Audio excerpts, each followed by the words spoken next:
Cinema ரகசியம் நேயர்களுக்கு வணக்கம். சினிமாவில் பாடல் எழுத வேண்டும் என்ற நோக்கத்தோடு திருச்சியிலிருந்து சென்னை வந்த கவிஞர் வாலி அன்றைக்கு முன்னணி இசையமைப்பாளராக இருந்த KV மகாதேவன், MS விஸ்வநாதன் உள்ளிட்டோரிடம் பாடல் எழுத வாய்ப்புக்கு முயற்சித்துள்ளார். ஆனால் இவரது முயற்சிக்கு வெற்றி கிடைக்கவில்லை.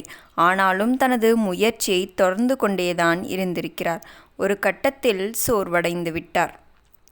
இதற்கிடையே பாடல் எழுத வாய்ப்பு கிடைக்கவில்லை என்றாலும் ஒரு இயக்குனர் கண்ணதாசனிடம் உதவியாளராக சேர்ந்து விடுவதாகச் சொல்லியும் அந்த வாய்ப்பை ஏற்க மறுத்துள்ளார் வாலி.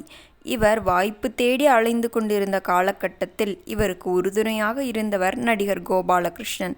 அவரின் நட்பு வட்டாரம் பெரியது என்றாலும் அவர் வாலிக்காக சிபாரிசு செய்தது எங்கும் எடுபடவில்லை. இதனால் நமக்கு இனி சினிமா செட் ஆகாது என்று எண்ணிய வாலி மதுரையில் TVSல் பணியாற்றும் தனது நண்பருக்கு அங்கு ஏதேனும் வேலை காலியாக இருக்கிறதா என்று கடிதம் எழுத, அவரோ ஒரு வாரத்தில் வந்துவிடு, இங்கு ஒரு வேலை இருக்கிறது, வந்து சேர்ந்து கொள் என்று பதில் கடிதம் அனுப்பியுள்ளார்.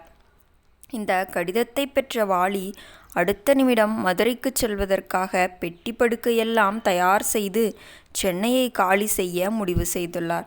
அப்போது வாலியின் அறைக்கு வந்த PP ஸ்ரீனிவாஸ், இவர் வாலி சென்னைக்கு வருவதற்கு முன்பே அவரது பாடல்களை வாங்கி கொலம்பியா பிக்சர்ஸின் ரெக்கார்டிங் செய்திருந்தார்.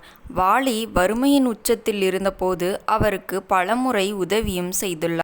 அப்போது அறைக்குள் வந்த ஸ்ரீனிவாசனிடம், சமீபத்தில் நீங்கள் பாடிய நல்ல பாடலை பாடுங்கள் என்று கேட்டுள்ளார் வாலி. அப்போது ஸ்ரீனிவாஸ் மயக்கமா கலக்கமா என்ற பாடலை பாடியுள்ளார்.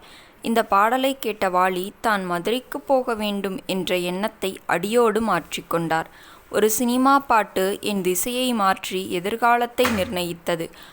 நான் தொடர்ந்து போராடுவதற்கான தெம்பையும் தெளிவையும் என்னுள் தந்தது.